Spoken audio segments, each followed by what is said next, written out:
Isang barko ng Chinese Coast Guard ang mapanganib na nagmaniobra at paulit-ulit na binangga ang isang Philippine Coast Guard vessel sa Escoda o Sabina Shoal sa West Philippine Sea ngayong Sabado, August 31, 2024. Ayon sa PCG.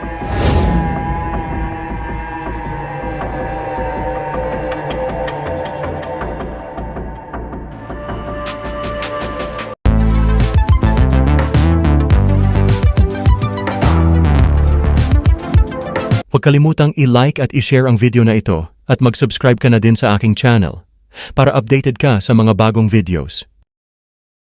Sinabi ni Commodore J. Tariela, tagapagsalita ng PCG para sa WPS, na ang insidente ng pagbangga sa pagitan ng CCG Vessel 5205 at BRP Teresa Magbanwa, MRP 9701, na nakadeploy sa shoal mula noong April 15, ay nangyari bandang 12:07 p.m.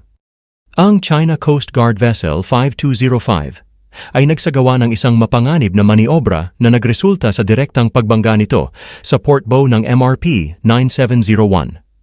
Obviously, the Chinese Coast Guard Vessel 5205 has ignored collision regulation because of such action, sabi ni Tariela habang ipinakita ang video ng banggaan sa isang press conference.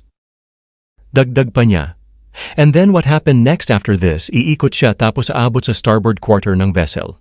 Direkta at sadyang babanggain nito ang MRP 9701. Ilang minuto matapos itong magsagawa ng delikadong maniobra at bumangga sa port bow ni Teresa Magbanwa." Ayon pa kay Tariela, mahalagang tandaan na ang pagbangga na ito ay nangyari sa kabila ng ating unprovoked action at presensya sa Escoda Shoal. Ang barko ng Philippine Coast Guard ay hindi nag-provoke o walang ginawa habang sila ay nag-iikot sa paligid ng Escoda Shoal. Ngunit ang Chinese Coast Guard ay nagsagawa ng mga delikadong maniobra sa kabila ng pagiging unprovoked. Ang PCG vessel ay napapaligiran ng Chinese Maritime Forces. Makikita ang dalawang PLA Navy tank boats, 175 at 185. Makikita rin ang dalawang barko ng China Coast Guard, CCG 4301 at 3104 at Chinese Maritime Militia sa iba't ibang lugar na hindi nalalayo sa MRP 9701. Patindi na ng patindi ang tensyon sa West Philippine Sea. Sa kabila nito, wag na wag talagang alisan ng BRP Teresa Magbanwa ang Escoda Shoal kahit anong mangyari. Wag nating hayaang makuha ulit ang dapat ay sa atin. Matuto na tayo sa nangyari sa nakaraan.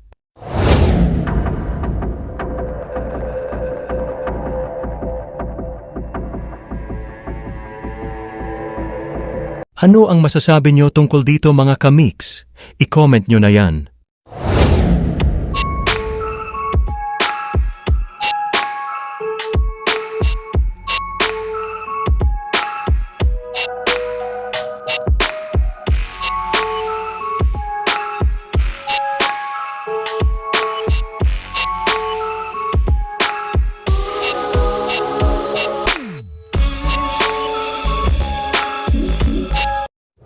Salamat sa panunood mga kamix.